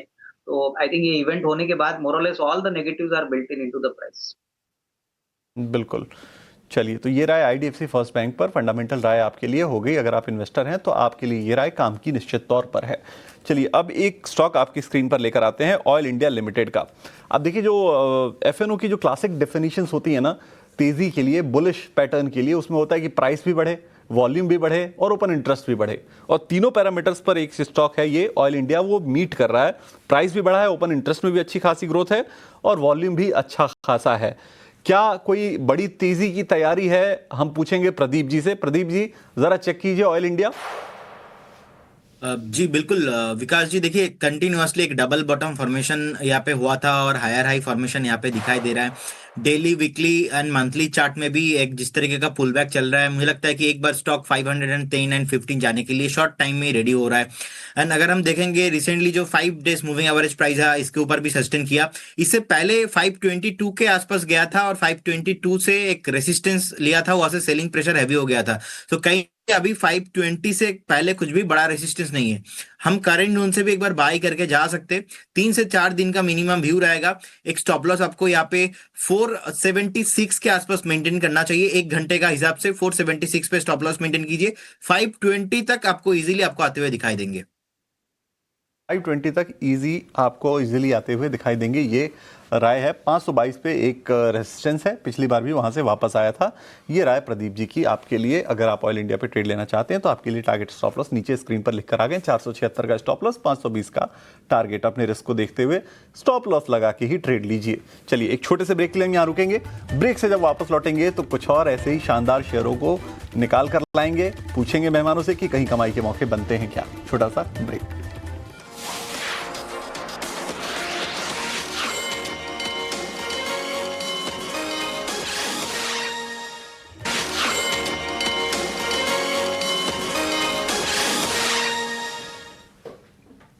ब्रेक के बाद आपका स्वागत है क्लोजिंग कॉल्स में। तो देखिए, हमारे तमाम एक्सपर्ट्स हमारे साथ मौजूद हैं और हम कोशिश कर रहे हैं ये जानने की कि कहाँ पर हैं आपके लिए फ़िलहाल मौके। और एक और काउंटर पे चर्चा करते हैं और वो है LTTS। देखिए, आज 6% की इंट्राडे तेज़ी ये पर्टिकुलर काउंटर दिखा रहा है। देखिए, हाल फिलहाल जितने भी IT से जुड़े काउंटर्स हैं उनकी एक तरफा पिटाई तो हुई है ही, बट इतना स्ट्रॉन्ग मूव किसी भी स्टॉक ने सस्टेन नहीं किया है थ्रू आउट।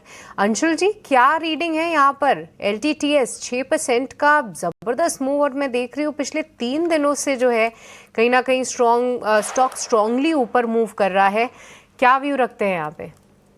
देखिए, अभी तेजी रहेगी, 1 से 2 दिन और तेजी रहेगी।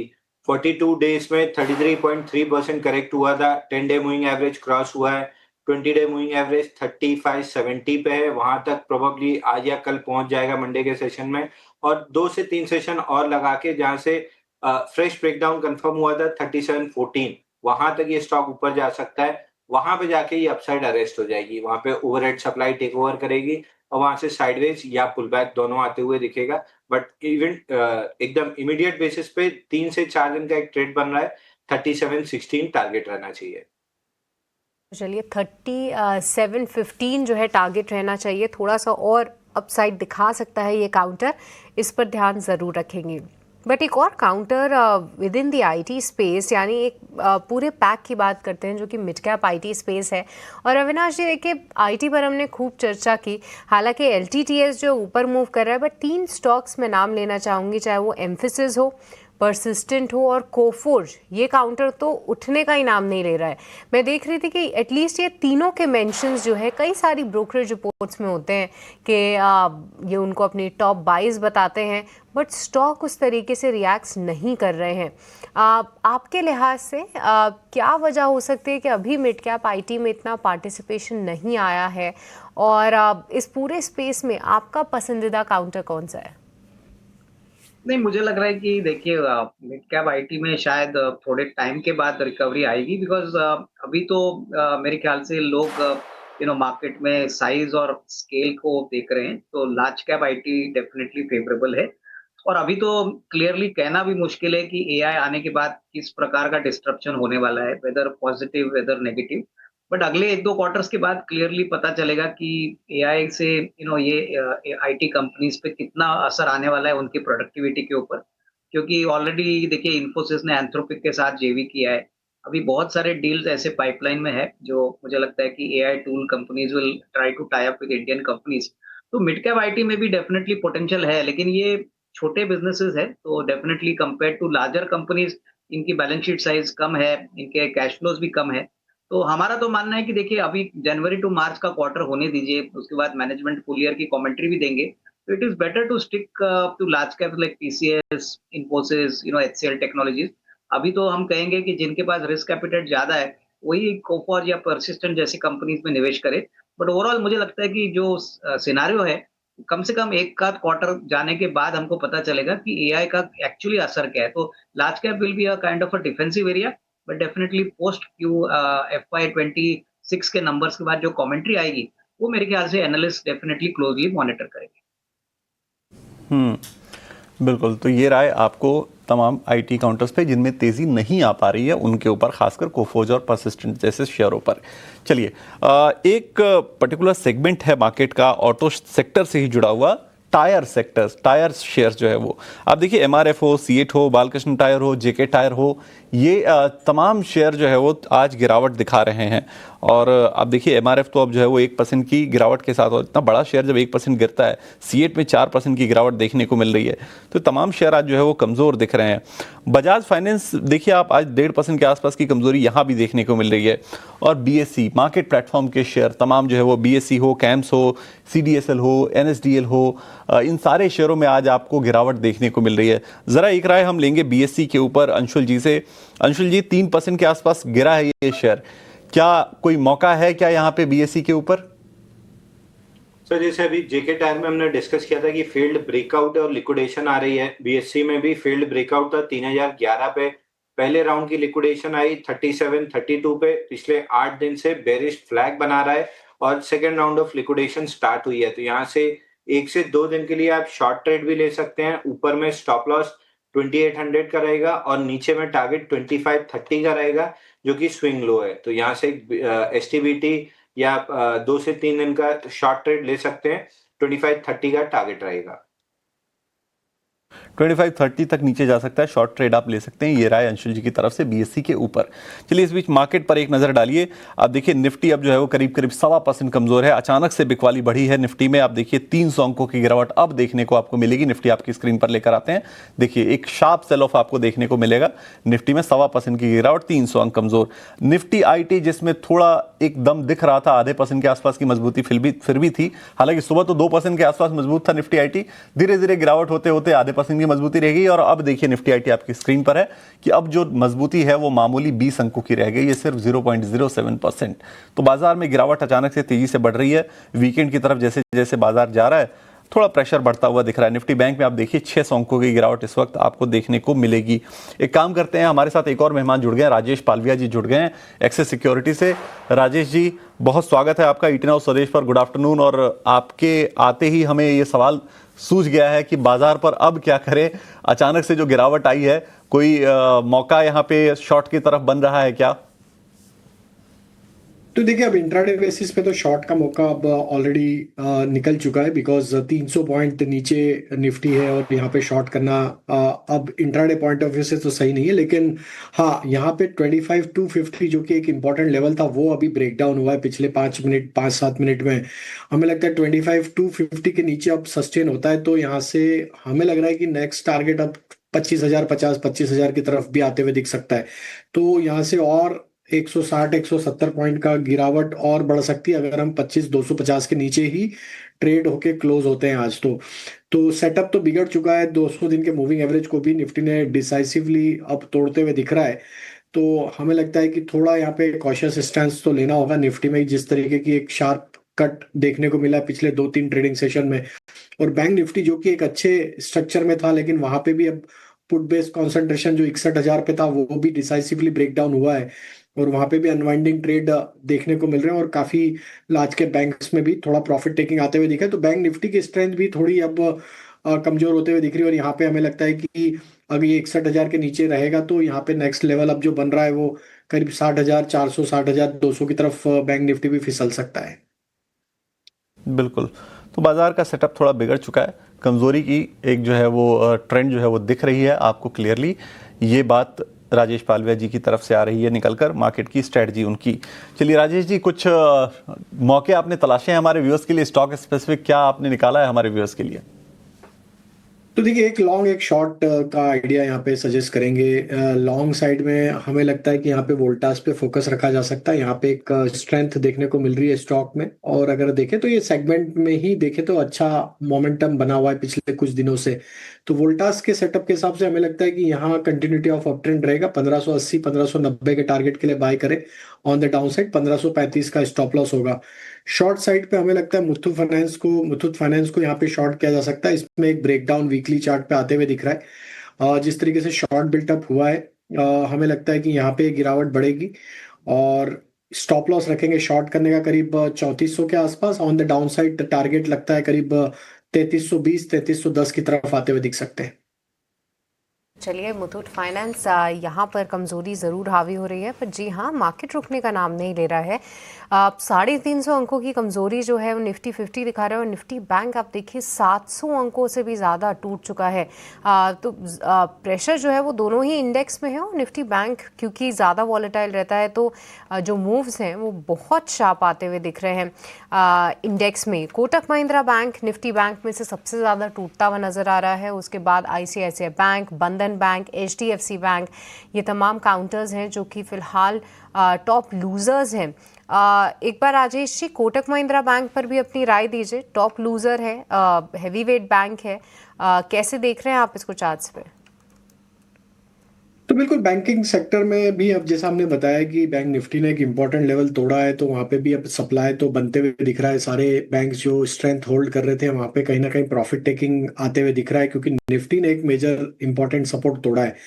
कोटक बैंक में हमें लगता है कि जिस तरीके का सेटअप है अभी भी एक कंसोलिडेशन के फेज में ही है, but looking at the market condition I think यहाँ पे भी सप्लाई बनेगा and on the down side में 405-400 की तरफ स्टॉक फिसल सकता है। तो अभी थोड़ा अवॉइड ही करेंगे इसको हायर साइड पे जब तक ये 20 डे मूविंग एवरेज को वापस रिगेन नहीं करता है, जो कि है करीब 422-425 के आसपास। जब तक वो लेवल को रिगेन नहीं करता है ट्रेंड अभी वीकनेस की साइड पे ही रहेगा। 405-400 इसके नेक्स्ट टारगेट लगता है आते हुए दिख सकते हैं।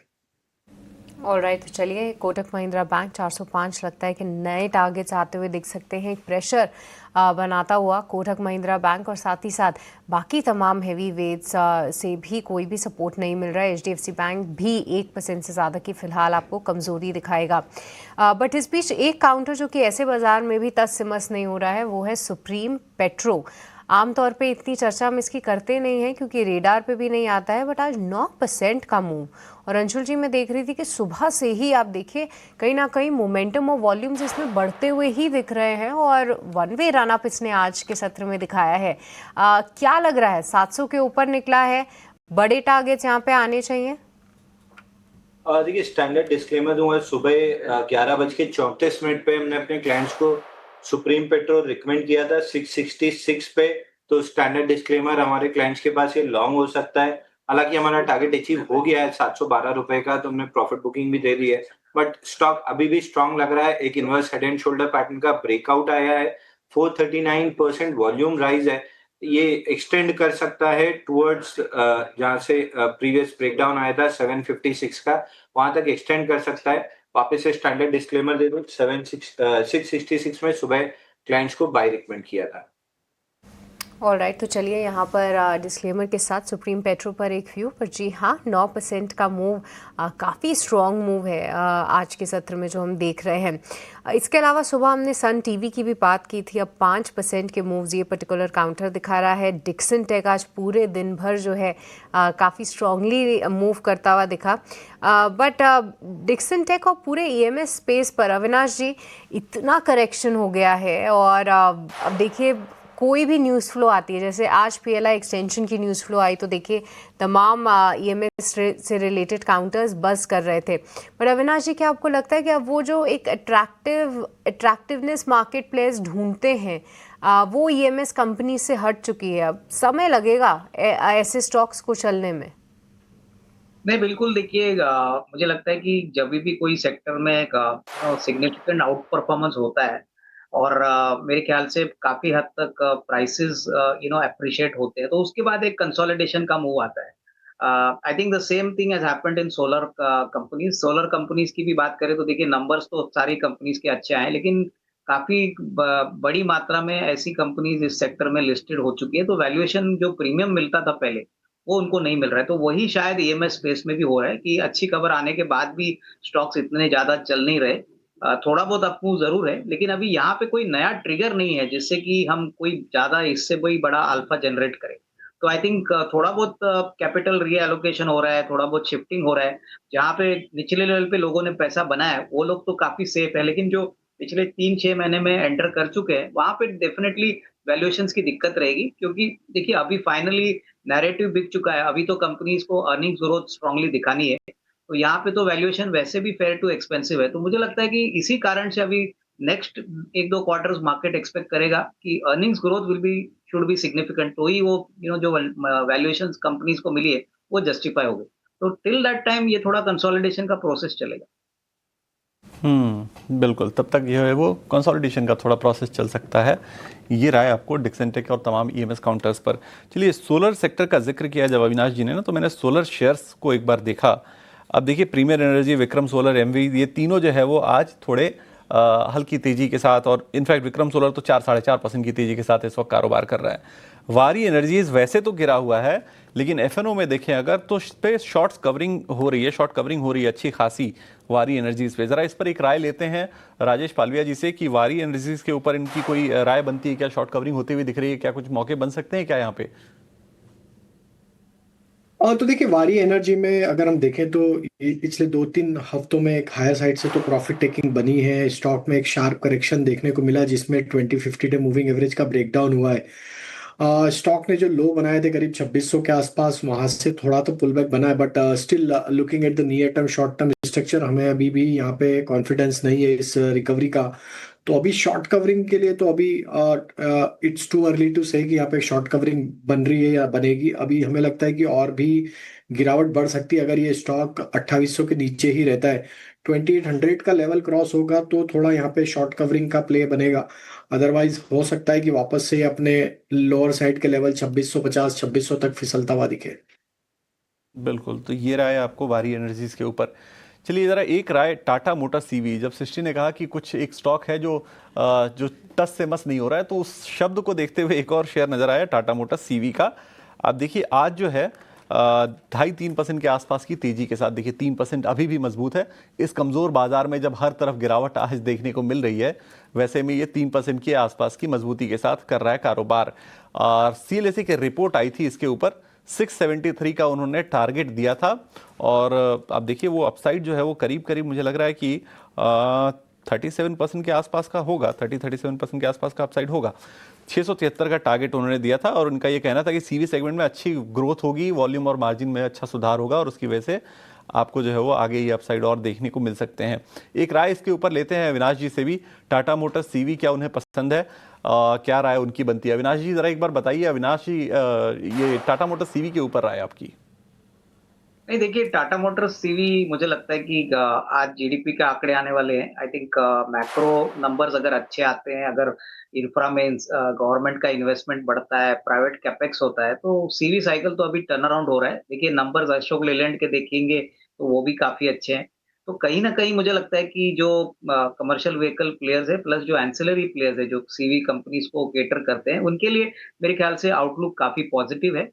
कम से कम पिछले साल के हिसाब से मुझे लगता है कि 26-27 डेफिनिटली अच्छा रहेगा। और अगर टाटा मोटर्स सीवी की बात करें, तो मुझे लग रहा है कि इनको बेनिफिट ऑपरेटिंग लिवरेज का भी है, काफी अच्छी कैपेसिटी बिल्टअप की है। तो जैसे-जैसे वॉल्यूम्स बढ़ेंगे, मेरे ख्याल से आपको अच्छा परफॉर्मेंस देखने को मिलेगा। और अभी तो फोकस्ड बिज़नेस है, अभी तो पैसेंजर कार का बिज़नेस अलग हो चुका है। तो उस पॉइंट ऑफ व्यू से जो ऑपरेटिंग रेशियोज़ है, जैसे कि आरओसी, रिटर्न ऑन इक्विटी, ये भी मेरे ख्याल से अच्छे दिखने चाहिए। बट ओवरऑल मुझे लगता है कि ये स्पेस में अगर आपको खरीदना ही है, तो Tata Motors I think slowly खरीदिए, क्योंकि शेयर निचले लेवल से काफ़ी अच्छा चल चुका है। तो definitely I think lower levels पे अगर आपको एंट्री मिलती है, तो रिस्क रिवॉर्ड आपका शायद और अच्छा होगा अगले 12-15 महीने का आउटलुक देख के। बिल्कुल, लोअर लेवल पे मिलता है अगर, तो आपके लिए रिस्क रिवॉर्ड जो है वो बेहतर होगा। 12 से 15 महीने के आउटलुक रख के चलना होगा उसके हिसाब से। चलिए एक स्टॉक आपकी स्क्रीन पर लेकर आते हैं, सीमेंस लिमिटेड का। देखिए आज अच्छी खासी मजबूती देखने को मिल रही है शेयर में, और कमज़ोर बाजार में भी टिका हुआ है मजबूती के साथ। जरा चेक कराते हैं एक बार अंशुल जी से चार्ट, इसके चार्ट्स क्या कहते हैं। अंशुल जी जरा एक बार चेक कीजिए सीमेंस लिमिटेड।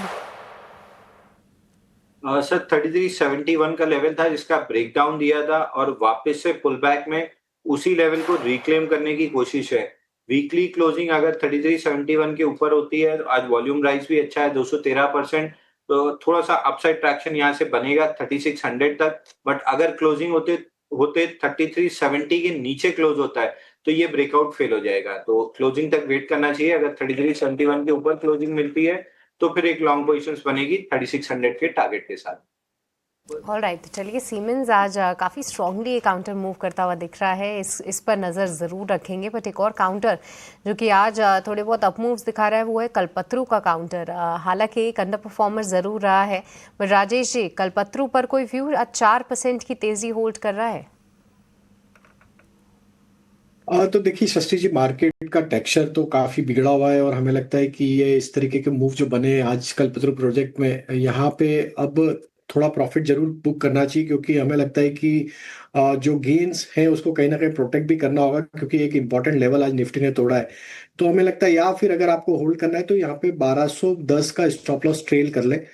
ये स्टॉप लॉस अगर कटता है तो जरूर निकले, अदरवाइज यहाँ पे जो पुल बैक बना है, अगर मार्केट थोड़ा सुधरता है तो ये एक्सटेंड होते हुए दिखेगा टुवर्ड्स 1270 1280 की तरफ भी बढ़ सकता है। लेकिन अभी यहाँ पे ट्रेलिंग स्टॉप लॉस 1210 का जरूर फॉलो करें।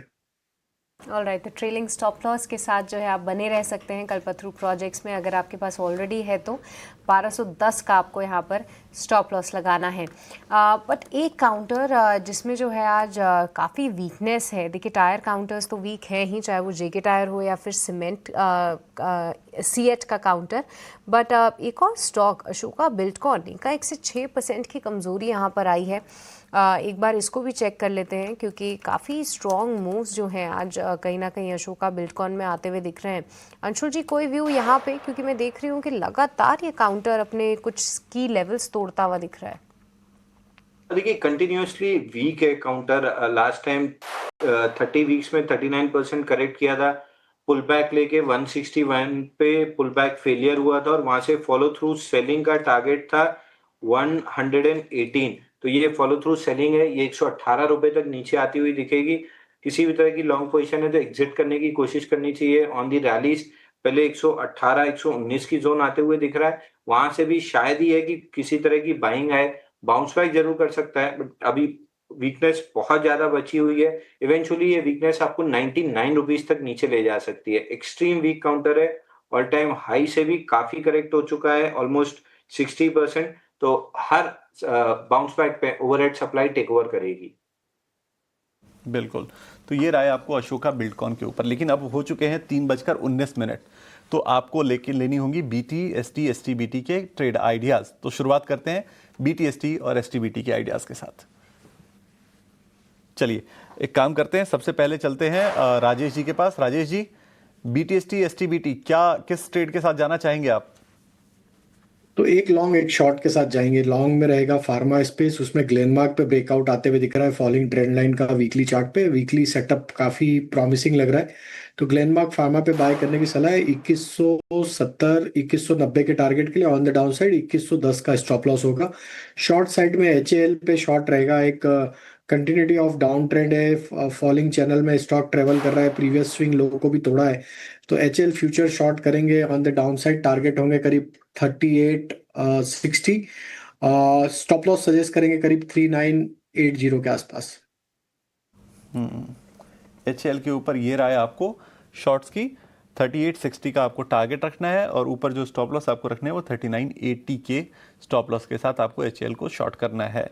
ये राय राजेश जी की तरफ से। चलिए अंशुल जी के पास चलते हैं। अंशुल जी, आपके पास क्या आइडियाज है BTST STBT के तौर पे? देखिए मार्केट थोड़ा वीक हो रहा है तो रिलेटिव वीकनेस पेज के जाएंगे। रियलिटी स्टॉक्स में वैसे भी सेलिंग देखने के लिए मिल रही है, और आज डबल इनसाइड बार से प्रेस्टीज में ब्रेकडाउन आया है, तो प्रेस्टीज को 1390 पे शॉर्ट करना चाहिए। स्टॉप लॉस ऊपर में 1420 का रहेगा, और नीचे गैप छूटा हुआ है समवेयर अराउंड 1330 पे, तो 1330 का टारगेट रहेगा और 1420 का स्टॉप लॉस रहेगा। प्रेस्टीज को शॉर्ट करके जा सकते हैं। बिल्कुल, तो प्रेस्टीज 1420 का आपको लगाना है स्टॉप लॉस, 1330 के टारगेट के लिए आप इसे शॉर्ट कर सकते हैं। ये राय प्रेस्टीज स्टेट के ऊपर आपको मिलती हुई। चलिए एक राय ज़रा मैं फंडामेंटल लेना चाहता हूँ IRCTC के ऊपर अविनाश जी से। ये शेयर जो है वो आज तो बहुत ज़्यादा नीचे चला गया, 600 के तो नीचे है ही, इनफैक्ट 570 के भी नीचे 5% की गिरावट IRCTC। क्या हो गया है स्टॉक में, और फंडामेंटली कैसी कंपनी है? वैसे तो मोनोपोली बिजनेस है, अच्छा है सब कुछ, लेकिन क्या इन लेवल्स पर लेना चाहिए, धीरे धीरे खरीदारी लोगों को करनी चाहिए, इस गिरावट का फायदा उठाना चाहिए? अविनाश जी, क्या राय आपकी बनती है IRCTC के ऊपर? नहीं, मेरे ख्याल से देखिए बिजनेस तो स्टेडीली ग्रो हो रहा है, लेकिन जो एग्रेसिव ग्रोथ मार्केट ने एज्यूम किया था, मेरे ख्याल से वो थोड़ा सा अटक गया है। पिछले टाइम जब कॉन्फ्रेंस कॉल हो गया था तभी मैनेजमेंट ने कहा था कि एनुअलाइज बेसिस पे वो 9 से 10% का टॉप लाइन ग्रोथ एक्सपेक्ट कर रहे हैं, और जो इंटरनेट का बिजनेस है वो भी मोरलेस प्लेटो हो गया है। आई थिंक वहां पे ग्रोथ पोटेंशियल अभी थोड़ा सा लिमिटेड है, क्योंकि ज्यादातर कवरेज ऑलरेडी हो चुका है। तो मुझे लगता है कि देखिए जब तक नई ट्रेन्स लॉन्च नहीं होती, जब तक टॉप लाइन ग्रोथ 15-20% ग्रो नहीं होता, तब तक मोनोपोली बिजनेस हो या कोई नॉर्मल बिजनेस हो, आई थिंक मार्केट्स उसको ग्रोथ के पॉइंट ऑफ व्यू से नहीं देख रहा है। आई थिंक मार्केट्स को पहले लगता था कि मोनोपोली बिजनेस है, इंटरनेट टिकटिंग बहुत प्रॉफिटेबल बिजनेस है, तो ये बहुत जल्दी स्केल अप होगा और यहाँ से भी ग्रोथ अच्छी आएगी, बट वो अभी नहीं आ रहा है। जब मैनेजमेंट ने खुद कहा है कि 9-10% का ग्रोथ एनुअलाइज बेसिस पे आएगा, तभी मेरे ख्याल से ये थोड़ा सा एक डिसअपॉइंटिंग फैक्टर है, और मेरे ख्याल से मार्केट चाहेगा कि कहीं ना कहीं कोई नया बिजनेस से, रेवेन्यू स्ट्रीम से या एग्जिस्टिंग बिजनेस से जो ग्रोथ नंबर है वो थोड़ा और एग्रेसिव हो, तभी इसमें रीरेटिंग आएगी। तो मेरे ख्याल से जिनके पास है वो होल्ड कर सकते हैं, लेकिन अभी इस लेवल पे कोई ऐसा अट्रैक्टिव विकल्प नहीं लगता। मेरे ख्याल से चौथी क्वार्टर का नंबर आने दीजिए, उसके बाद आई थिंक एनालिस्ट डेफिनेटली ये बात पूछना चाहेंगे कि आगे का ग्रोथ पोटेंशियल और स्केलेबिलिटी के लिए क्या ऑप्शंस कंपनी मैनेजमेंट के पास है, और उसके बाद ही मेरे ख्याल से ये स्टॉक रीरेट होगा, क्योंकि काफी समय तक ये स्टॉक अंडर परफॉर्म कर रहा है। आई थिंक ऑलमोस्ट 3-4 क्वार्टर से ये स्टॉक कहीं पे भी नहीं गया है। बिल्कुल 3-4 क्वार्टर से सच में ये स्टॉक जो है वो बिल्कुल ही अंडर परफॉर्मेंस के जोन में चल रहा है, और कहीं गया नहीं है। 900-950 के भाव हुआ करते थे, आई थिंक 1000 भी टच किया है ऑल टाइम हाई अगर हम चेक करेंगे तो, और वहाँ से देखिए करेक्ट होता हुआ 567 के आसपास जो है वो आ गया है अब ये शेयर। आपको ये राय क्लियर IRCTC के ऊपर मिल गई है कि ग्रोथ जो है वो उतनी नहीं है जितनी उम्मीद की जा रही थी। 9-10% के CAGR ग्रोथ की अनुमान जो है वो अनुमान मैनेजमेंट की तरफ से ही आ रहे हैं। चलिए खैर, हमने आज के तो कई शेयरों पर बात की, मार्केट पर डिस्कस किया, लेकिन अगले हफ्ते की तैयारी भी ज़रूरी है। तो अगले हफ्ते की तैयारी होगी उन ट्रिगर्स के साथ जो मार्केट के लिए अहम रहने वाले हैं, उन इवेंट्स के साथ जो मार्केट के लिए ज़रूरी रहने वाले हैं। तृप्ति हमारी सहयोगी हर दिन की तरह जुड़ गई हमारे साथ। तृप्ति, बताइए अगले हफ्ते के लिए क्या तैयारी करके चलनी है, किन पॉइंट्स को नोट कर लेना है, किन ट्रिगर्स को नोट रखना है हमें? बिल्कुल विकास, तो देखिए अगले हफ्ते के इम्पॉर्टेंट इवेंट्स देखिए 2 मार्च में शुरुआत करेंगे। यहाँ पर आप देखेंगे HSBC मैन्युफैक्चरिंग PMI के आंकड़े आने वाले हैं। इसके अलावा IIP इंडस्ट्रियल प्रोडक्शन के आंकड़े और करंट अकाउंट बैलेंस डेटा यहाँ पर आएगा। कॉर्पोरेट्स में बात करें तो हेल्थ केयर ग्लोबल में 1 पर 17 कंपनी एक्स राइट्स ट्रेड करने वाली है। बालकृष्ण इंडस्ट्रीज में एक मीटिंग होगी जहाँ पर फंड जुटाने को लेकर विचार किया जाएगा। 3 मार्च को बाजार बंद रहेंगे, मार्केट हॉलीडेज है होली के चलते। 4 मार्च के इवेंट्स की बात करें तो आप चाइना में यहाँ पर देखेंगे मैन्युफैक्चरिंग पीएमआई के आंकड़े आते हुए नजर आएंगे। Global company Bayer and Adidas अपने क्वार्टरली रिजल्ट जारी करेगी। इसके अलावा सेडमेक का आईपीओ यहाँ पर खुलने वाला है, यहाँ पर आपको पैसा लगाने का मौका मिलेगा। 5 मार्च के इंपॉर्टेंट इवेंट्स देखें तो अमेरिका में जॉबलेस क्लेम्स और इंपोर्ट प्राइस इंडेक्स डेटा आने वाला है। अर्बन कंपनी में 1% से कम के लिए लॉक इन पीरियड खुलेगा और विक्रान इंजीनियरिंग में भी 45% के लिए लॉक इन पीरियड खत्म होने वाला है। 6 मार्च के इंपॉर्टेंट इवेंट्स देखेंगे तो हफ्ते का आखिरी कारोबारी दिन होगा। फॉरेन रिजर्व के आंकड़े यहाँ पर आएंगे। अमेरिका में नॉन फॉर्म पेरोल और रिटेल सेल्स के आंकड़े आते हुए नजर आएंगे, यहाँ पर आते हुए नजर आएंगे। तो ये है अगले हफ्ते के इंपॉर्टेंट इवेंट्स, इन पर आप अपनी नज़र ज़रूर बनाकर रखिए। ऑलराइट, बहुत बहुत शुक्रिया तृप्ति, ये पूरी लिस्ट हमारे सामने रखने के लिए। तो ढेर सारे काउंटर्स रहेंगे फोकस में, कई सारी न्यूली लिस्टेड कंपनीज के लॉक इन ख़त्म होते हुए नज़र आएंगे, तो इन पर भी हम फोकस ज़रूर बनाएंगे। पर अब देखिए कुछ ही मिनट बाकी रह गए हैं और ये हफ़्ता काफ़ी इंटरेस्टिंग भी रहा और साथ ही साथ जो है अगला हफ़्ता और इंटरेस्टिंग रहेगा, क्योंकि वो एक ट्रंकेटेड वीक होगा। होली की छुट्टी भी एंजॉय करने को मिलेगी। बट इस हफ्ते की बात करें तो मार्केट ने कहीं ना कहीं शुरुआत की थी थोड़ी टेंशन से कि क्या यूएस और ईरान की जो टेंशन्स चल रही हैं, कहीं ना कहीं पिछले वीकेंड में एक हमले की बात हो रही थी, वो नहीं हुआ। तो कई समय जो है हमने अनसर्टेनिटी में बिताया। फिर आईटी में किस तरीके का सेल ऑफ आया वो हम सब ने देखा ही, और साथ ही साथ कई सारे स्टॉक स्पेसिफिक एक्शन भी हमने पूरे हफ्ते आते हुए देखे। बट ओवरऑल थोड़ा वीक ही रहा बाजार, जहां पर हमने 25,200 के नीचे शायद अब निफ्टी 50 बंद होता हुआ दिखेगा है पूरे हफ्ते, और निफ्टी बैंक 60,000 के भी लेवल्स जो हैं थोड़े खतरे में आते हुए दिख रहे हैं। बट इस बीच फाइनेंशियल्स ने थोड़ा सा दम तोड़ा है। आईटी सेक्टर थोड़ी जान तो भरा है उसने, जैसे कि आज भी देखें तो HCL टेक, इन्फोसिस ये हरे निशान में है, बट बहुत ज़्यादा मोमेंटम या बहुत बड़े मूव से जो है वो ऊपर नहीं बढ़ रहे हैं। बट आज के सत्र में अब देखिए अदानी एंटरप्राइज ये बन चुका है निफ्टी का टॉप लूज़र।